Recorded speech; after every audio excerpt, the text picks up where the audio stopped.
Good morning, and welcome to Flight 93 National Memorial. My name is Stephen Clark, Superintendent of Flight 93 National Memorial, one of over 400 sites within the National Park Service. The National Park Service is honored and deeply humbled to serve as the steward of this moving memorial and tell the inspiring story of 40 amazing heroes.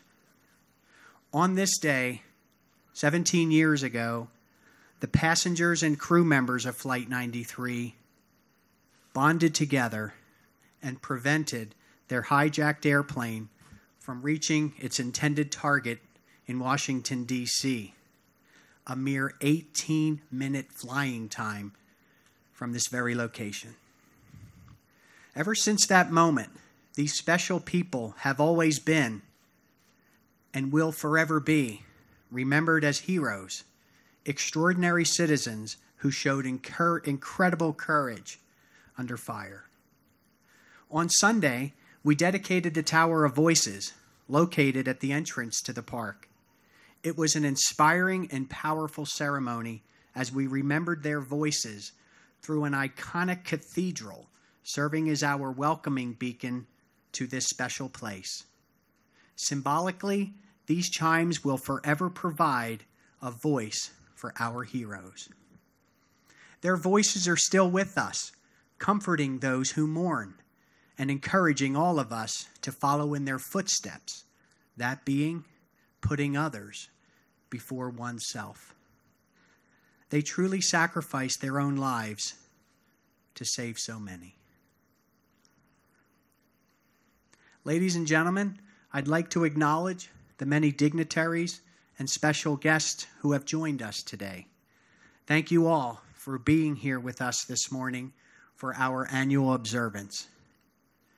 I extend a special thank you to the many volunteers and ambassadors of Flight 93 who tell this story to our park visitors to better understand this incredible journey, this incredible story of what occurred aboard Flight 93.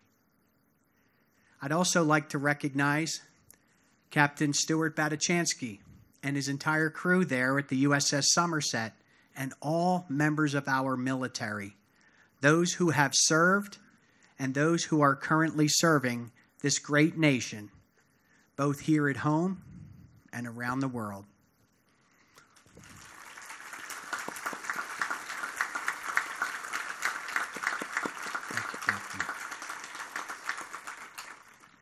Also, a special thank you to all of our law enforcement personnel, firefighters, and first responders for putting their neighbors before themselves each and every day.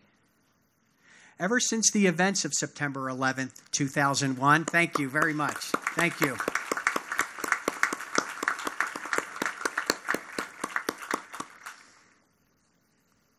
Ever since the events of September 11th, 2001, our local communities have provided tremendous and unwavering support to the development of this memorial. For that, we are eternally grateful. And of course, we welcome and thank the families of Flight 93 for being with us today as we honor the memories of your loved ones.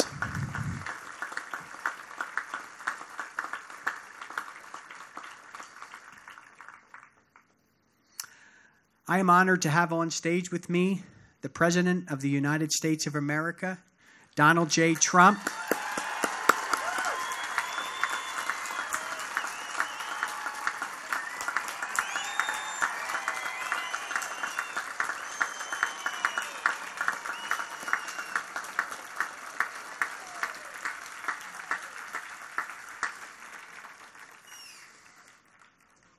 First Lady Melania Trump.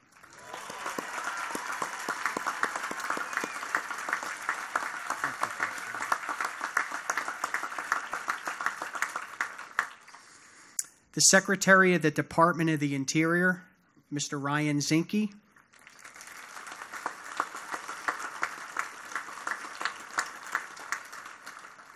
The Governor of this great Commonwealth of Pennsylvania, Mr. Tom Wolf.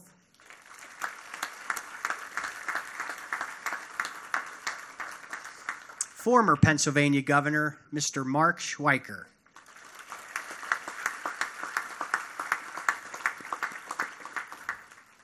The President of the Families of Flight 93, Mr. Gordon Felt.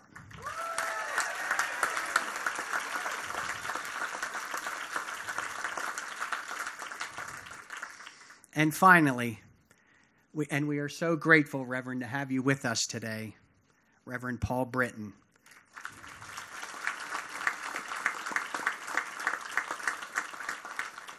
Reverend Britton is the brother of Marion Britton, a passenger aboard Flight 93.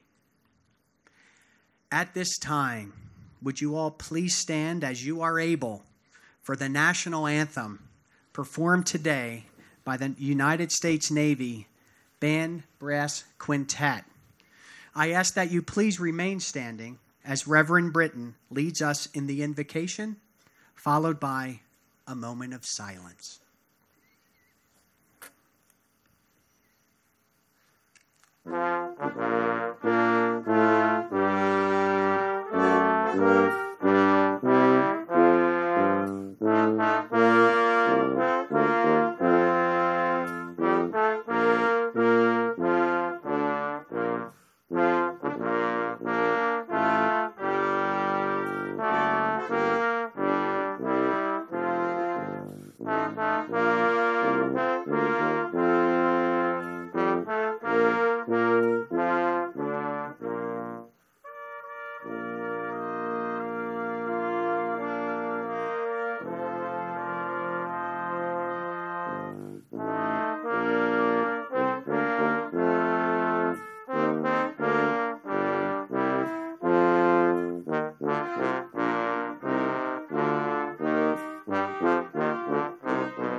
Among many of the prayers that he has written and published, Ted Loder wrote this prayer.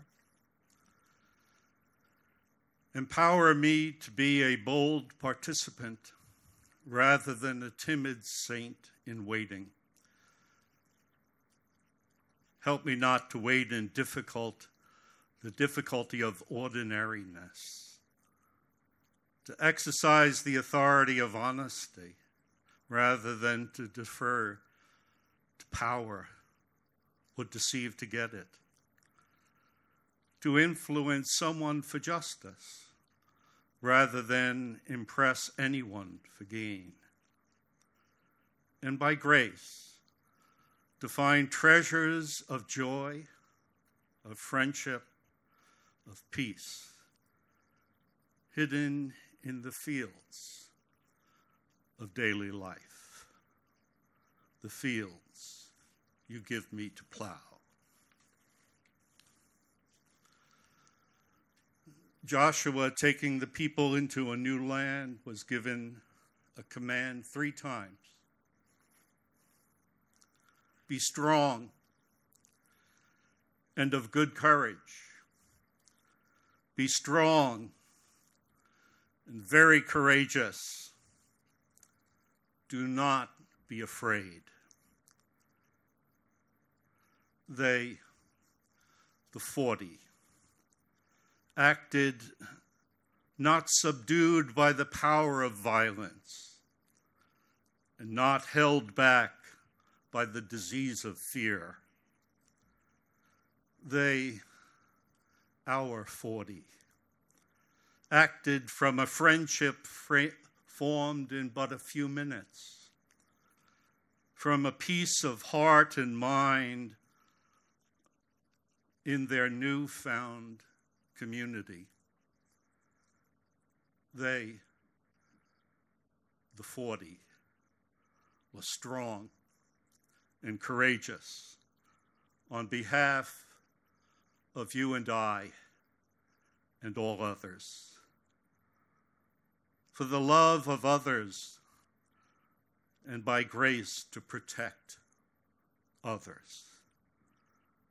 They challenge us to do no less than to live strong lives courageously for others. Be strong, be courageous. Do not be afraid. I ask you to weave your hearts and minds into one spirit as we pause in silence in their honor.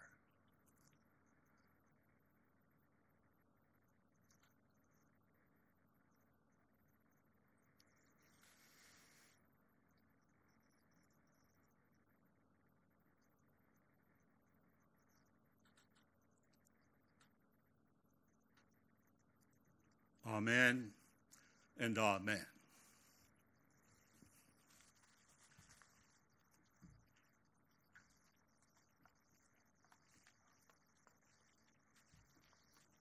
Please be seated.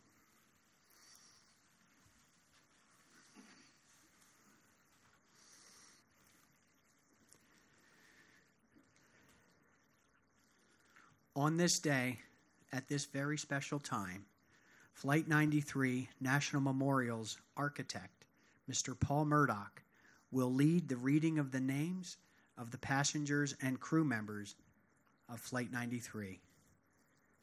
Mr. Murdoch will be joined by family members reading the names of their loved ones. For each name, Mr. Bill Anders and Sharon Custer, who proudly serve as Flight 93 ambassadors, will ring the bells of remembrance.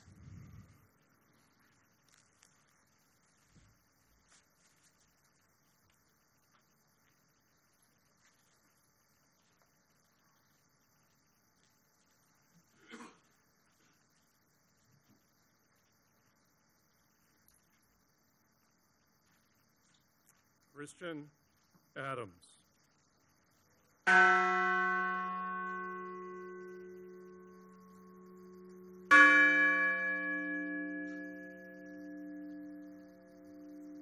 Lorraine G.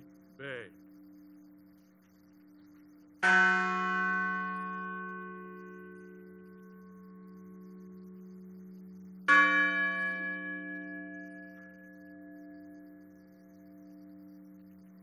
Todd M. Beamer.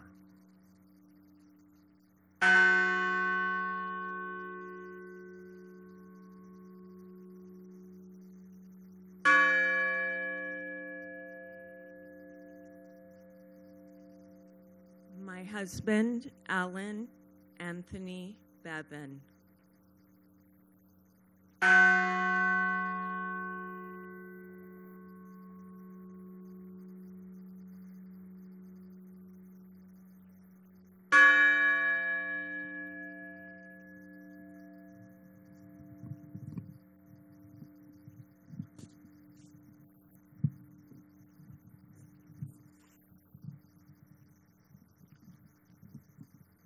My son, with love, Gerald Warren Bingham, and I loved him very much. Thank you.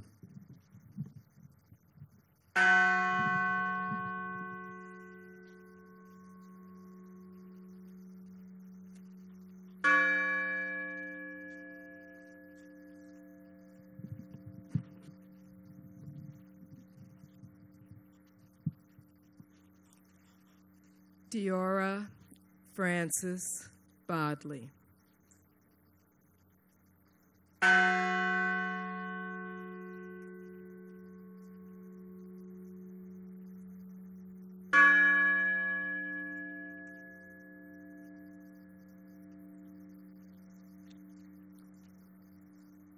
Sandy Waugh Bradshaw.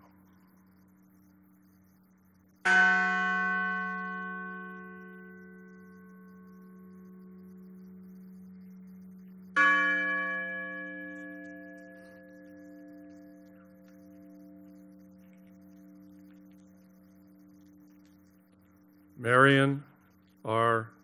Britton.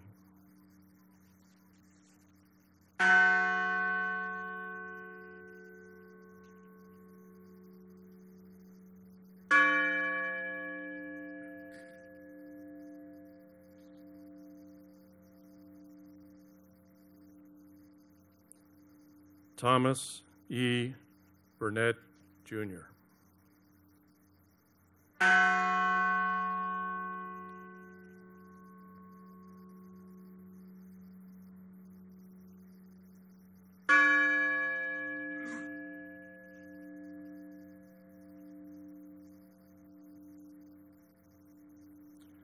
William Joseph Cashman.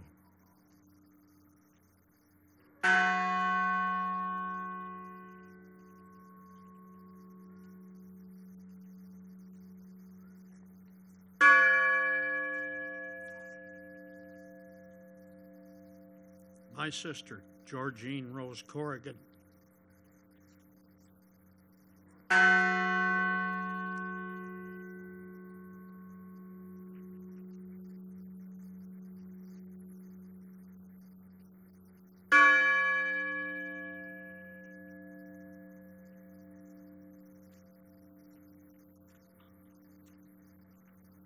Patricia Cushing.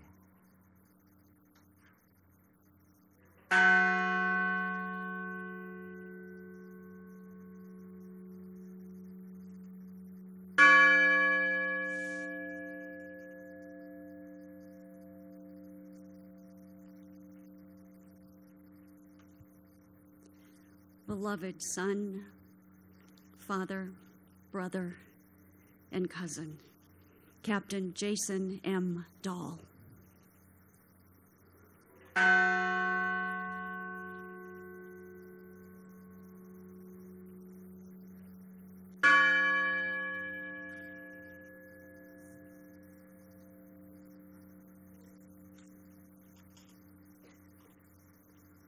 Joseph DeLuca.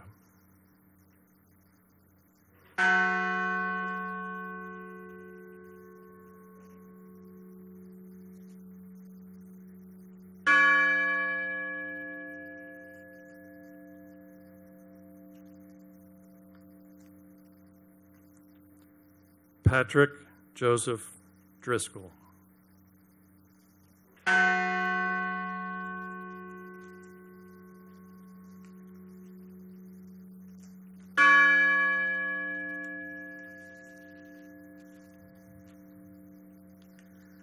My cousin, Edward Porter Felt.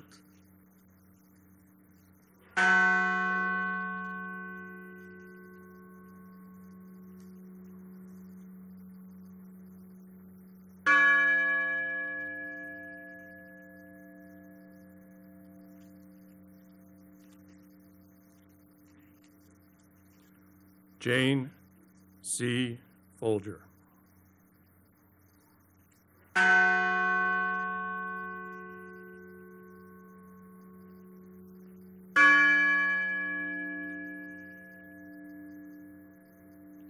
Beloved sister and aunt, Colleen Frazier.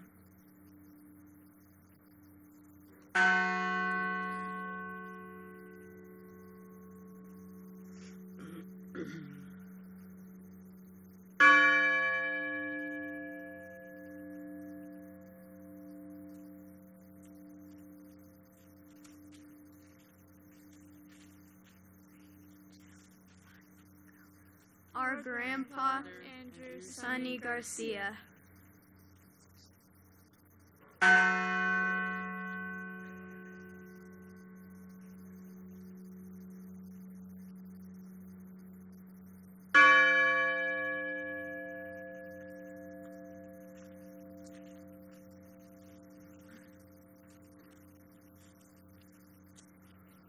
Jeremy Logan Glick.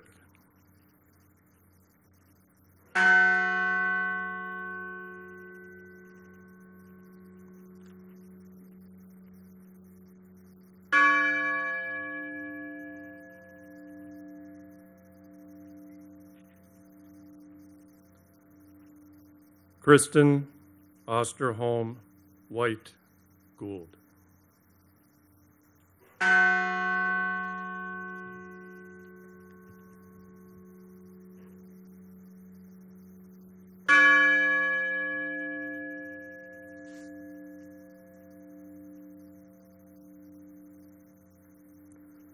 Lauren Catuzzi Grancolis, an unborn child.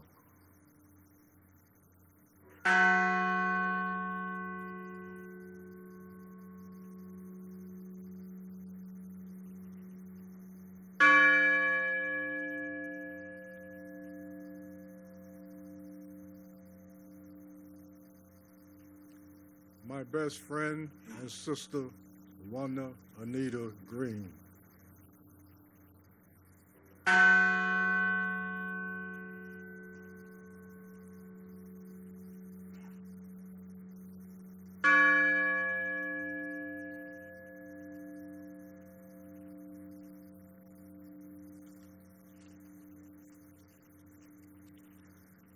Beloved father, husband, and brother, Donald Freeman Green.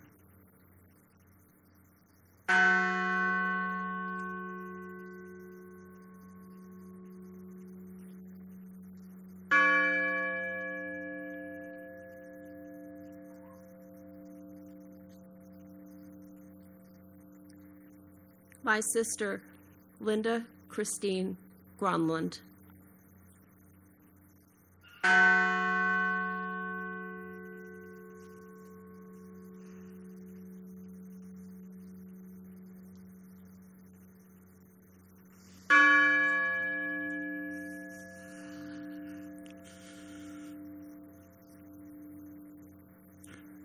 My wife's cousin, Richard J. Guadagno.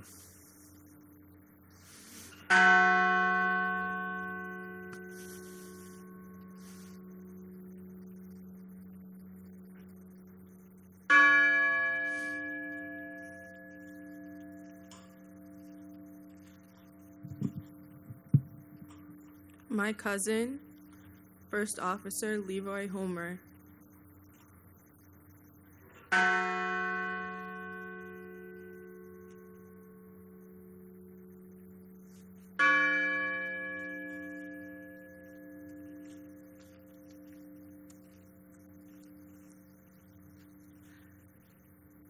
My son, Toshiya Kuge.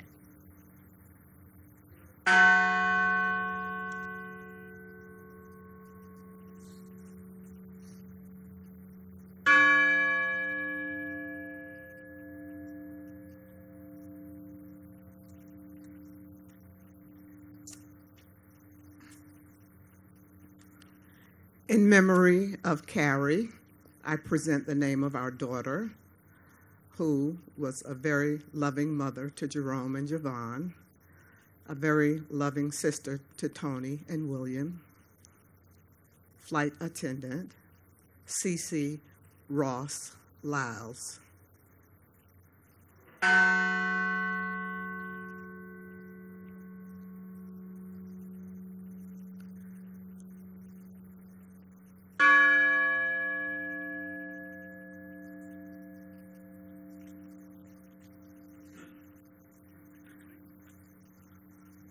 Hilda Marson.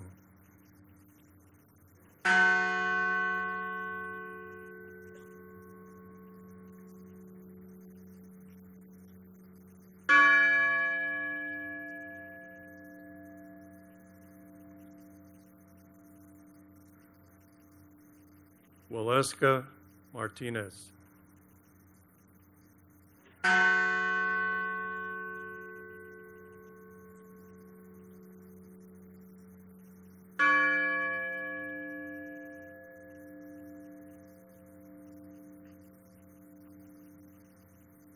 Nicole Carol Miller.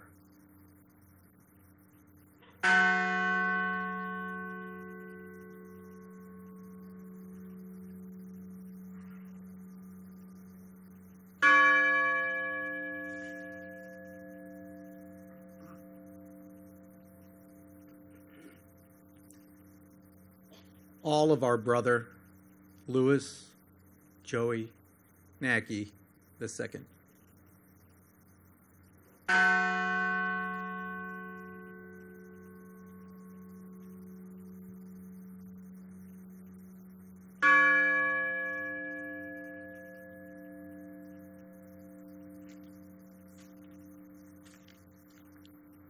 Donald Arthur Peterson.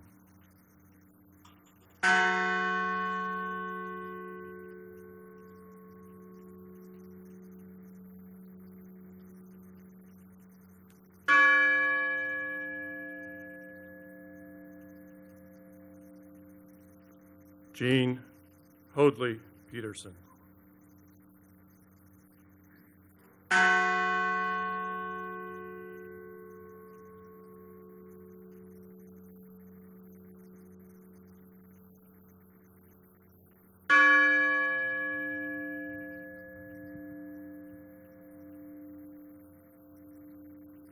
Mark David Rothenberg.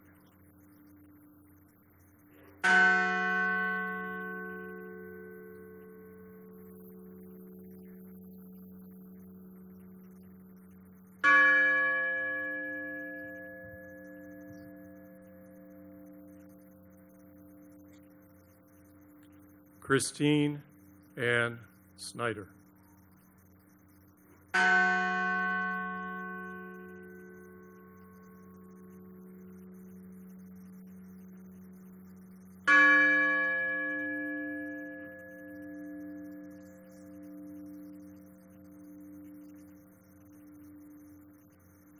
John Talagnani.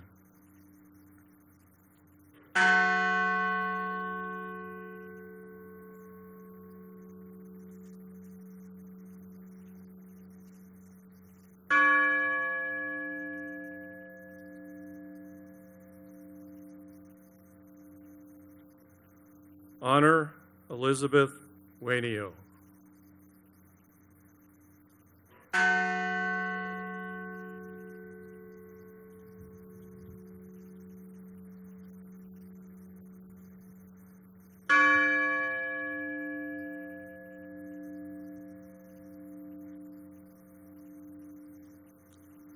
Deborah Jacobs Welsh.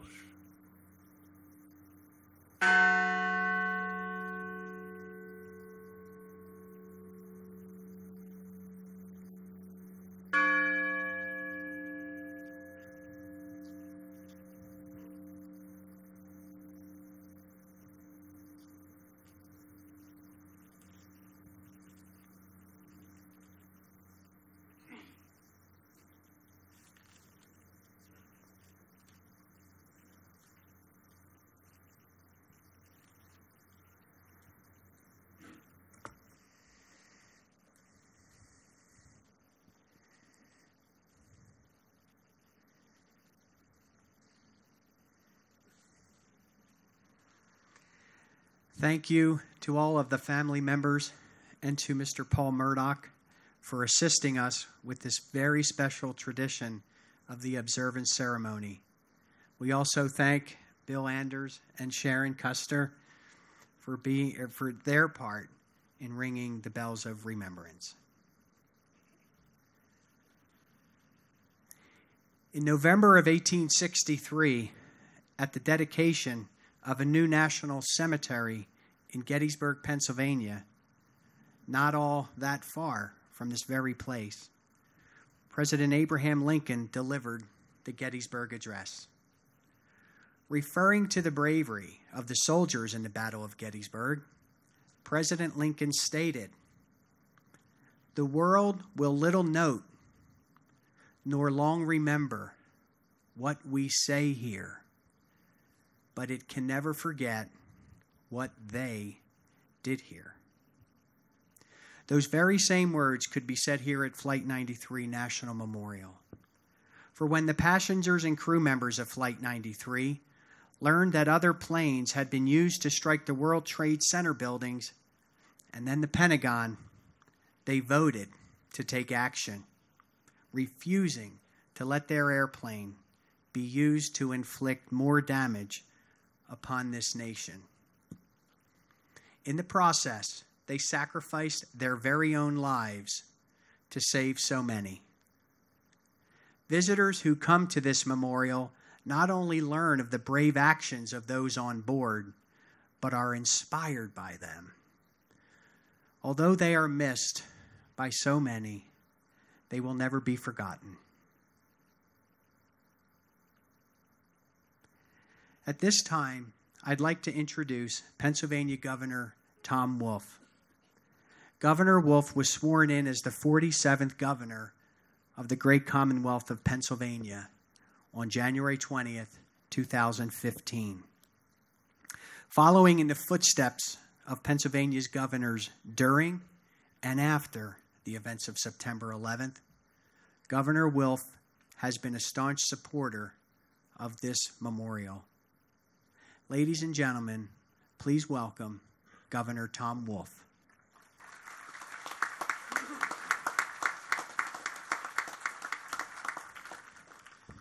Thank you very much. And thank you, all of you, for being here today as we remember those we lost 17 years ago today. I want to thank Governor Schweiker, who I have the honor to introduce today and who provided much needed leadership after Governor Ridge went to Washington to help the country respond to the horrifying events of that day. And I want to thank President Trump for joining us in Pennsylvania for this solemn remembrance. And I want to thank you, the families, friends, loved ones who 17 years ago found their lives changed forever. We all owe a debt of gratitude to the family members who learned of the attacks happening in New York, Washington, and took decisive action. Since I became governor, I have been honored to speak before you and offer what little thanks I can on behalf of myself and the Commonwealth for the great sacrifice you all made. This year, with the dedication of the Tower of Voices, there are new avenues of remembrance and new opportunities to reflect on the impossible sacrifices made in the skies above us. And where there has been unspeakable tragedy, the families whose loved ones were on that flight have built a place of aspiration, of hope, and honor, right here in Pennsylvania. And we thank you for that. Each year, all Pennsylvanians remember and honor your loved ones. We hail them as heroes. You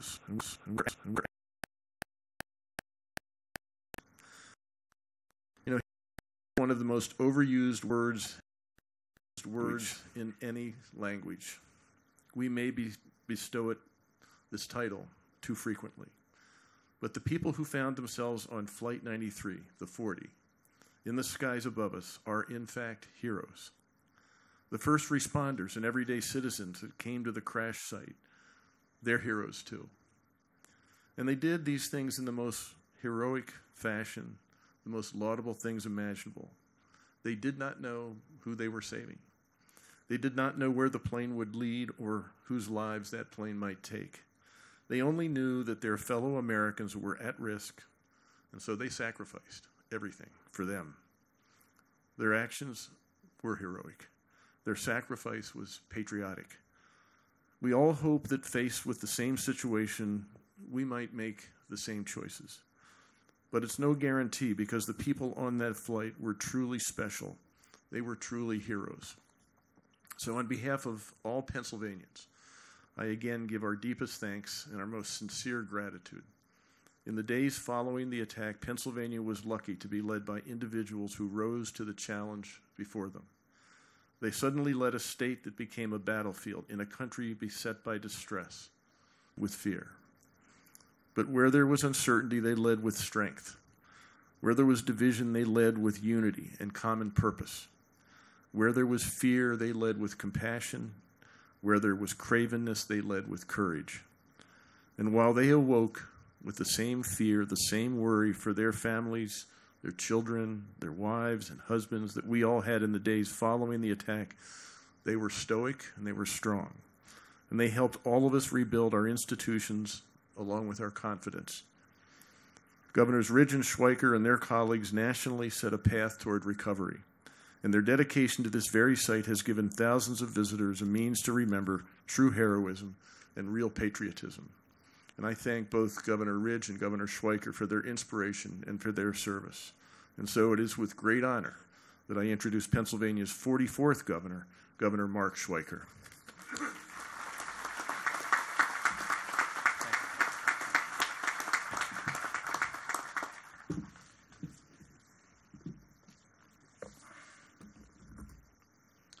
Thank you, Governor Wolf. And thanks as well to the partnership and the families. Gordy, thank you so much for the privilege on such sacred ground to offer what I consider to be important reflections. Mr. President, for the heroes we honor today and every day, please know that I am still in awe of them, as expressed the last time I officially spoke here on the first anniversary. It was here that freedom took its first stand. Today, this morning, again, we gather to reflect on the sacrifice that we've never forgotten.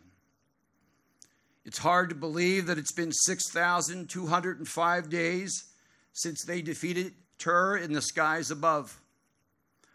But as we know, time has a tendency to stand still when loved ones are ripped from us, yet we continue to hold them so close to our heart.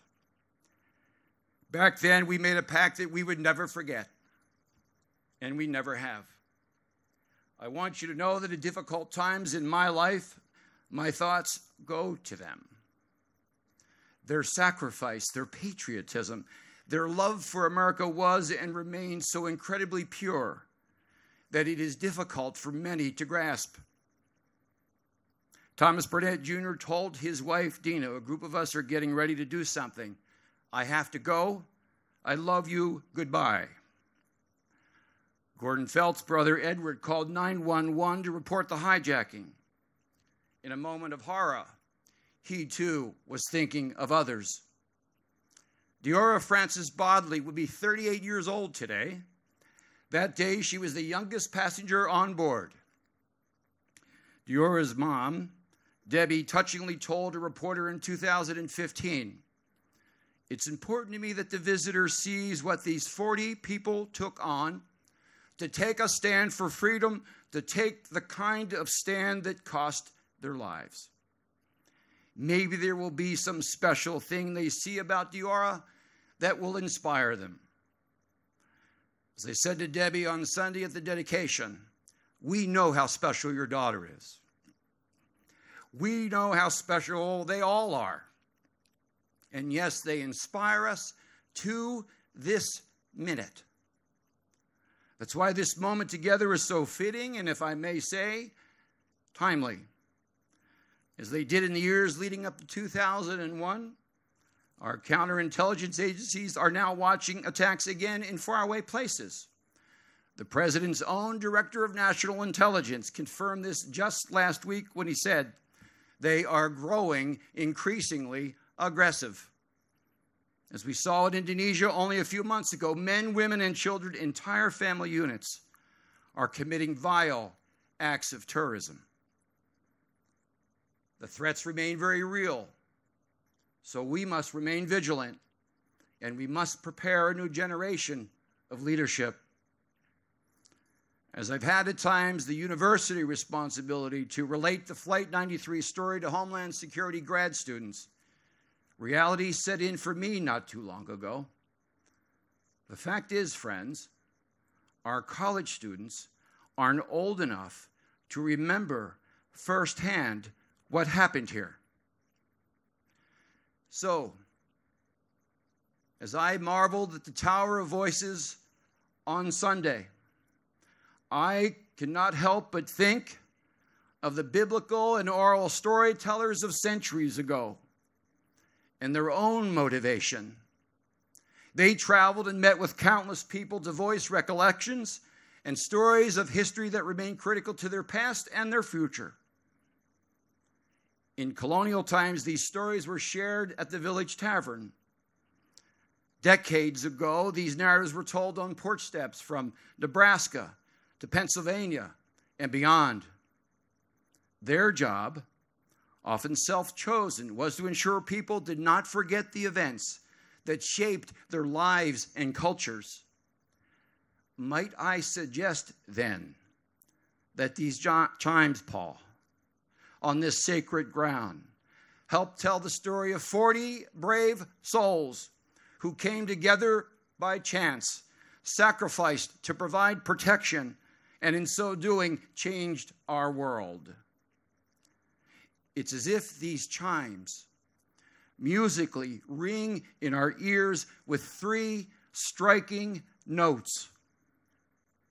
We must never forget what took place here. We must never forget the heroes who sacrificed here. And we must never forget and always strive to reach the purity of their remarkably noble sacrifice. So, my fellow Americans, can you hear the chorus? Do you hear the Patriots' call? Hopefully, you do. So when you return home to your daily lives, please share the story of the Flight 93 Patriots. Be their storyteller. And when you do, tell everyone, on September 11th, 2001, at 9:33 a.m., it was here that freedom took its dramatic stand. God bless us all in this important work. And thank you for having me, Gordon.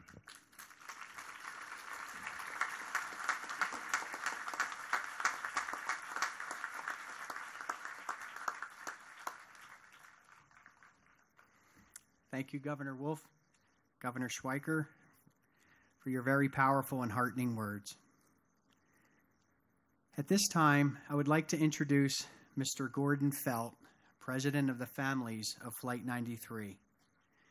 This organization and this very, very special group of individuals are an integral part of the stewardship of Flight 93 National Memorial.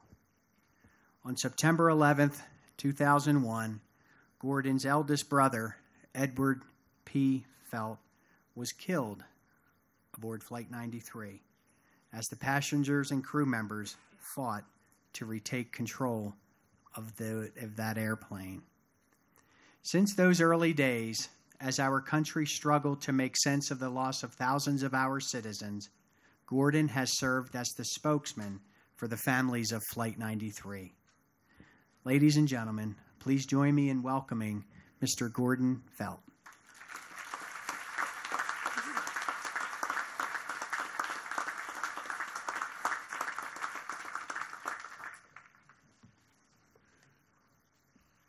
Mr. President, Mrs. Trump, Governor Wolf, Governor Schweiker, Secretary Zinke, Senator and Mrs. Casey, Congressman Schuster, Rothfuss, and Barletta, Captain and crew of the USS Somerset, distinguished guests, those that serve our nation through their work with the National Park Service, National Park Foundation, Flight 93 National Memorial Ambassadors, friends of Flight 93, visitors, and dearest to my heart, families of Flight 93.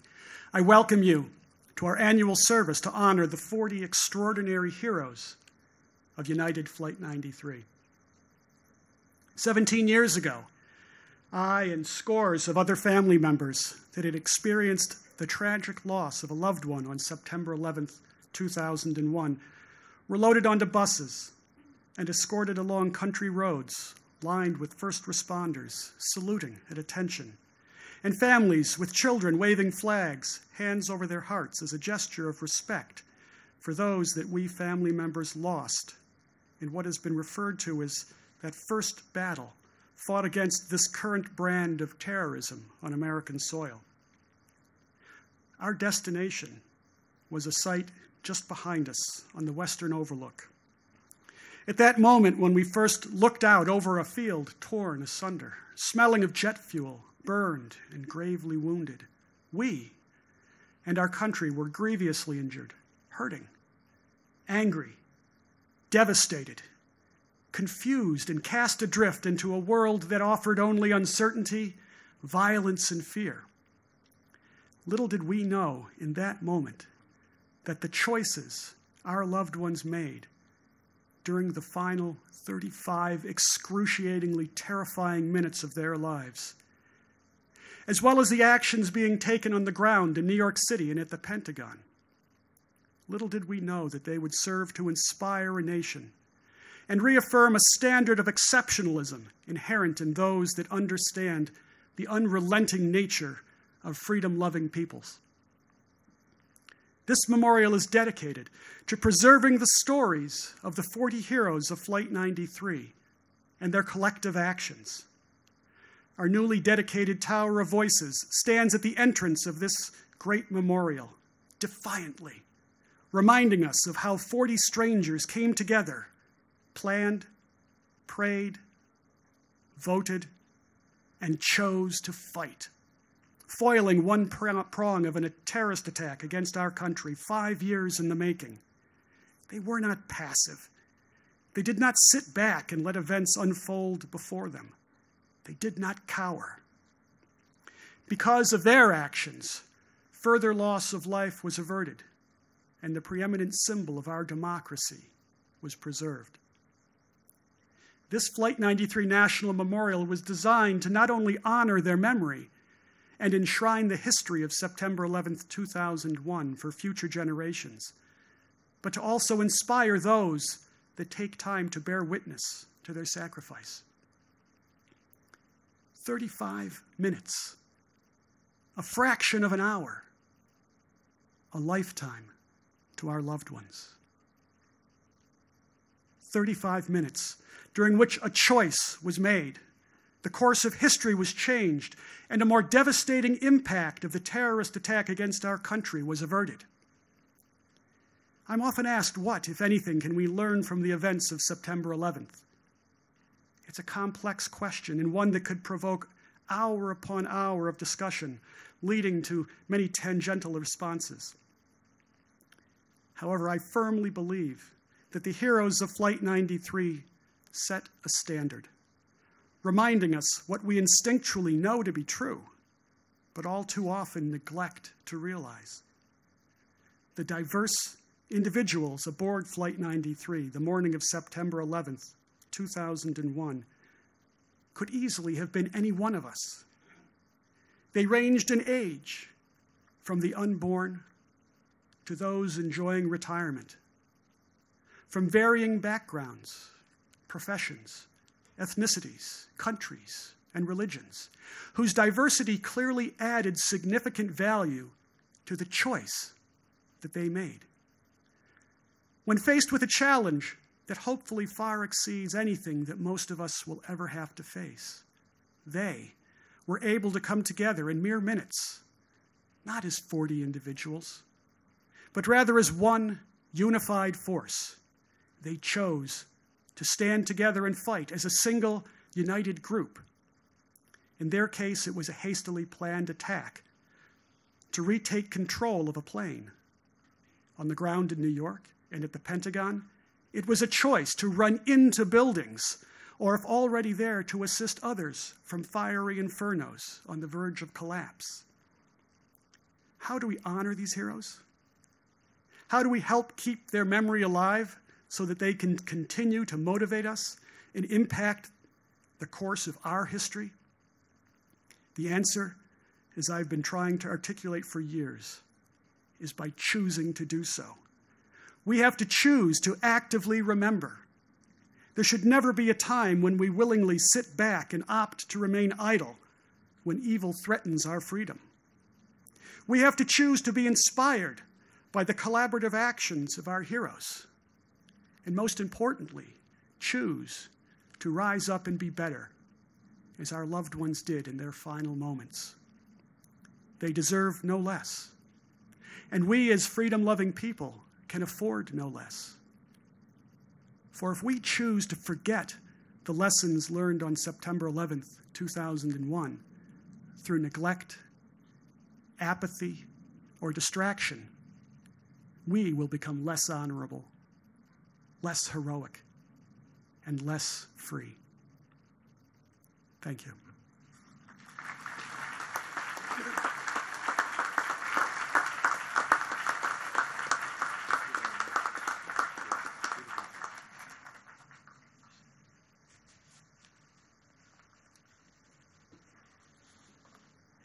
Thank you, Gordy. I'm truly honored to call you my friend. Now I would like to introduce the United States Secretary of the Interior, Ryan Zinke. Secretary Zinke was sworn in as the 52nd Secretary of Interior in March of 2017. He leads an agency with more than 70,000 employees who are stewards of many of our public lands, including wildlife refuges, national parks,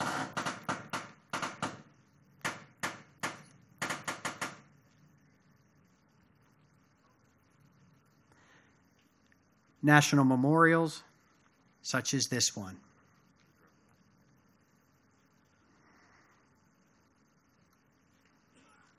A tremendous individual and truly a steward of our public lands. At this time, ladies and gentlemen, please welcome the United States Secretary of the Interior, Mr. Ryan Zinke.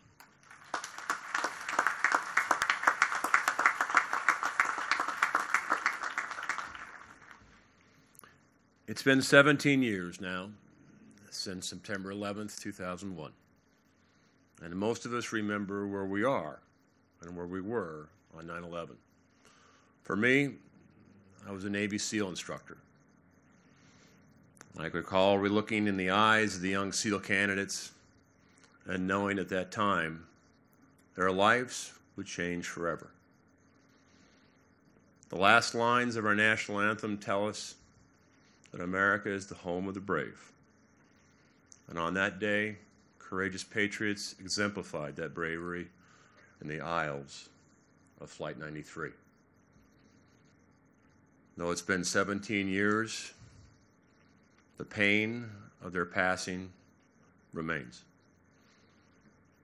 I visited this site last year with Vice President Pence and was honored to share the sound of the first chime of the families. Our great park system tells stories. The stories of our conservation ethic, of the great epic parks of the West, to our battlefields, our civil rights monuments, our women's rights sites, and this Flight 93 memorial that we're honored to be at today. It truly is a story of heroes, a story of tragedy, and most importantly, a story of our shared values of America as self-sacrifice, duty, and honor. It's also a story that reminds us that the fight for freedom never ends. It has to be earned every day. The crew and passengers of Flight 93 gave their lives for this great nation, and their sacrifice shall never be forgotten, neither here in the fields of the great Commonwealth of Pennsylvania or across our great nation. And it's in their name, in the name of all those who gave their lives for our country, that we never forget this tragedy and remain vigilant against those that wish to destroy our values and our nation. Today, as a combat veteran, it's my distinct privilege and honor to be here with the President of the United States, Donald J. Trump, and his beautiful First Lady, Melania.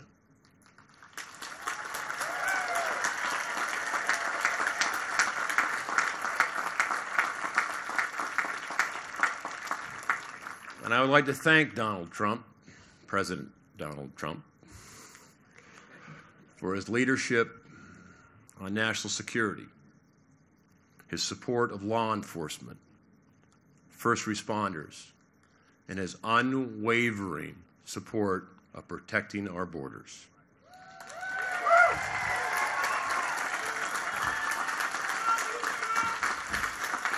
Ladies and gentlemen, please help me welcome our President, Donald J. Trump.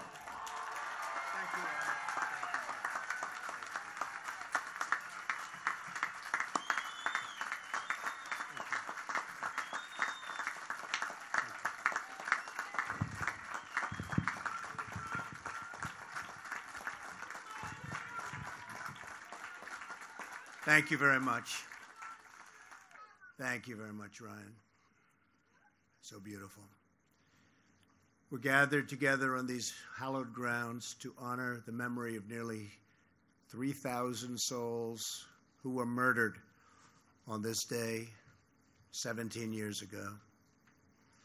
We're here to pay solemn tribute to the 40 passengers and crew members on Flight 93 who rose up, defied the enemy, took control of their destiny, and changed the course of history.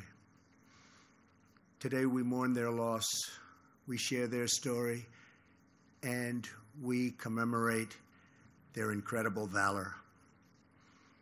On September 11th, 2001, a band of brave patriots turned the tide on our nation's enemies and joined the immortal ranks of American heroes. At this memorial on this sacred earth, in the field beyond this wall, and in the skies above our heads, we remember the moment when America fought back. Melania and I are grateful to be joined for today's ceremony by Governor Tom Wolf and Governor Mark Schweiker. I also want to thank the members of Congress in attendance, Senator Bob Casey, Congressman Lou Barletta, Keith Rothfuss, Bill Schuster, and along with the president of the families of Flight 93, Gordon Felt. We're also joined by members of the National Park Service, along with firefighters, first responders, and incredible people from law enforcement. These are truly great people.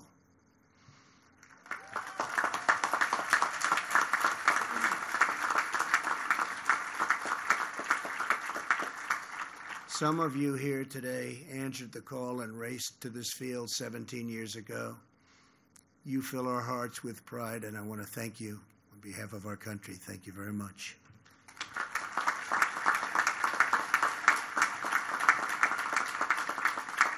Most importantly, to the family members of Flight 93.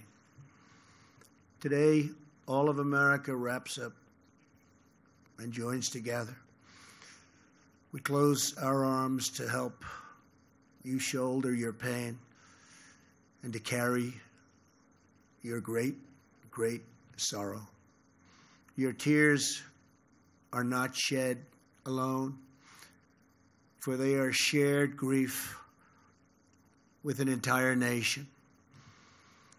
We grieve together for every mother and father, sister and brother, son and daughter who was stolen from us at the Twin Towers, the Pentagon, and here in this Pennsylvania field.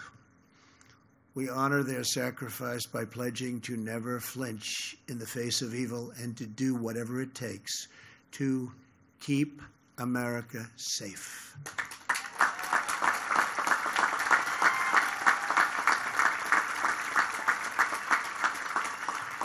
"17 years ago, your loved ones were among the 40 of Flight 93, the 40 passengers and crew members on board the 8 a.m. United Airlines flight from Newark to San Francisco. They were men and women from every background. They were young people returning from visiting family, moms and dads on business trips, and friends going and coming from birthdays and weddings. They boarded the plane as strangers, and they entered eternity, linked forever as true heroes.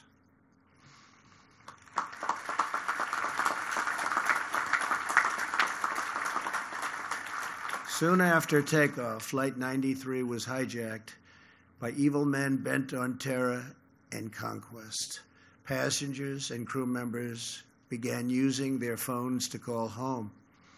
They learned that 2 planes had already crashed into the World Trade Center in New York City. Immediately, those on board Flight 93 started planning a response. Sandy Bradshaw, a flight attendant, called her husband and told him they were in the back of the plane preparing hot water to throw onto the hijackers. Passenger Jeremy Glick explained the plan to his wife and said, "Stay on the line, I'll be back." The passengers and crew members came together, took a vote, and they decided to act. At that moment, they took their fate and America's fate back into their own hands. In the last 20 minutes, many placed their final calls home, whispering those eternal words, "I love you." Some said the Lord's Prayer, and then they bravely charged the cockpit. They attacked the enemy. They fought until the very end, and they stopped the forces of terror and defeated this wicked, horrible, evil plan. Flight 93 crashed yards from where we stand, just 20 minutes flying time from the United States Capitol. Through their sacrifice, the 40 saved the lives of countless Americans, and they saved our capital from a devastating strike. In the days after the attack, tens of thousands of firefighters, police officers, and recovery workers traveled to New York and Arlington to crawl through the rubble and search for survivors. There were prayer vigils, memorials, and charity drives all across our nation. Here in Shanksville, many of you raised up the first memorial, a wooden cross, a chain-linked fence, mementos and tributes pouring in, and dozens of American flags. A piece of America's heart is buried on these grounds, but in its place has grown a new resolve to live our lives with the same grace and courage as the heroes of Flight 93. This field is now a monument to American defiance. This memorial is now a message to the world. America will never, ever submit to tyranny.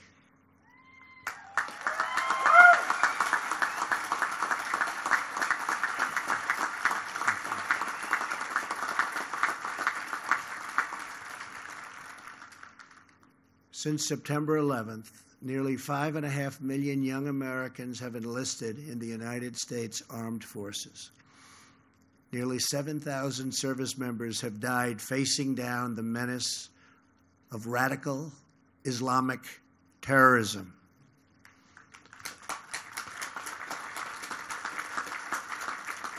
Today, we also think of the more than 200,000 service members now serving overseas.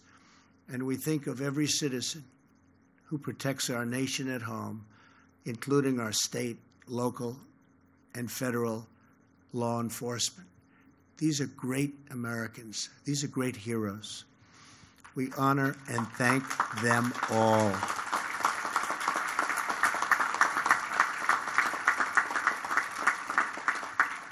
As Commander-in-Chief, I will always do everything in my power to prevent terrorists from striking American soil. Here with us today is Dorothy Garcia Blockler. Her husband, Sonny, was one of the passengers on Flight 93. On September 11th, 2001, just over a month after their 32nd wedding anniversary, Sonny was on his way back from a business meeting.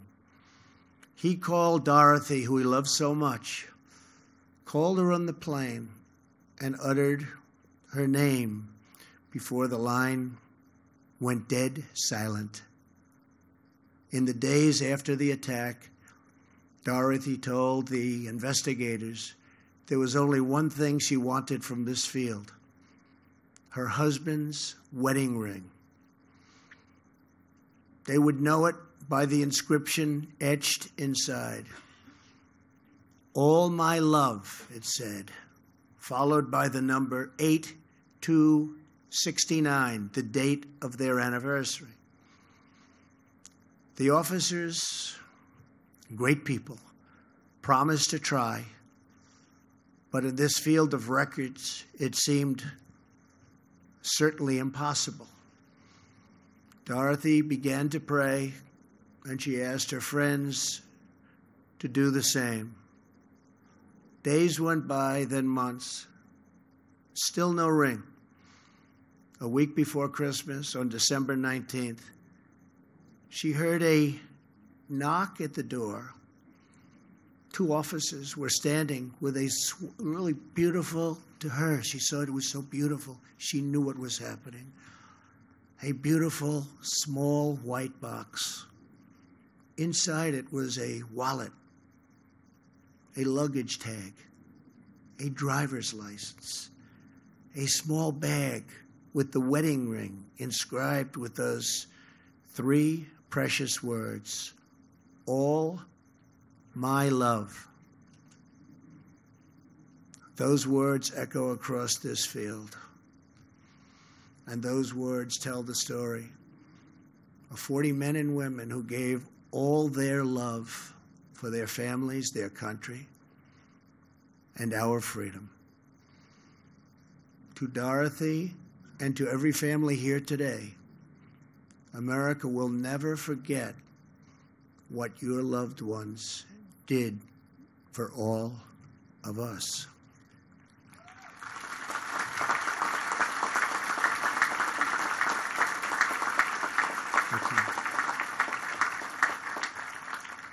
Earlier this week, you dedicated the final part of this memorial, the Tower of Voices. Standing at 93 feet tall, the Tower of Voices is now the first structure visitors see when they come to this now sacred ground. It will hold 40 beautiful chimes that ring throughout these fields, each a unique note, but all in perfect harmony. Each time we hear those chimes playing in the wind, we will remember the 40. We will remember their faces, their voices, their stories, their courage, and their love. And we will remember that free people are never at the mercy of evil, because our destiny is always in our hands.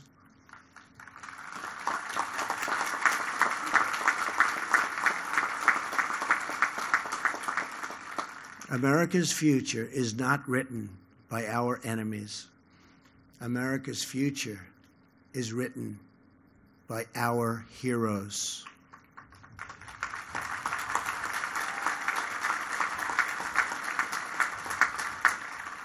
As long as this monument stands, as long as this memorial endures, brave patriots will rise up in America's hours of need, and they too will fight back.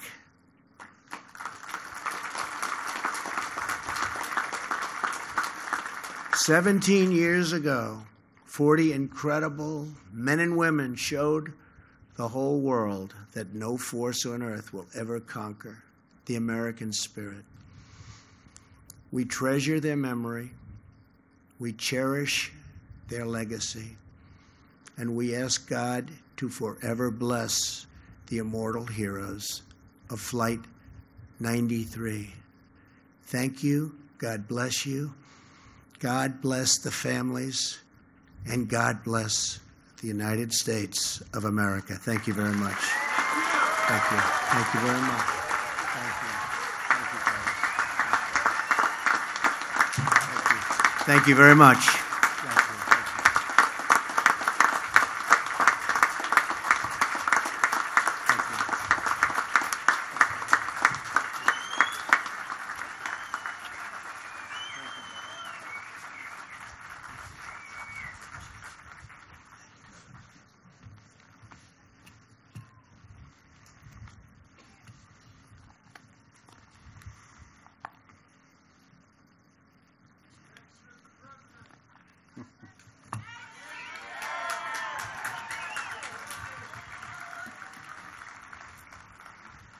Indeed, Mr. President, thank you so much for those inspiring and moving words. And once again, we are truly honored to have you and the First Lady with us here today.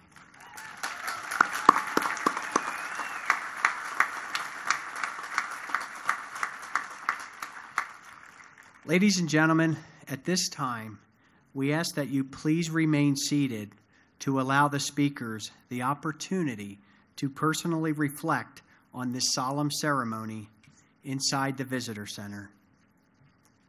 The United States Navy Band Brass Quintet will now share their talents with us as we conclude today's service. So to all of you, to all of the family members of Flight 93, those who are here with us and those who are not, and to everyone watching at home and all over the world, thank you again for taking the time to remember the passengers and crew members of Flight 93 and the nearly 3,000 lives that were lost on this day 17 years ago. Thank you.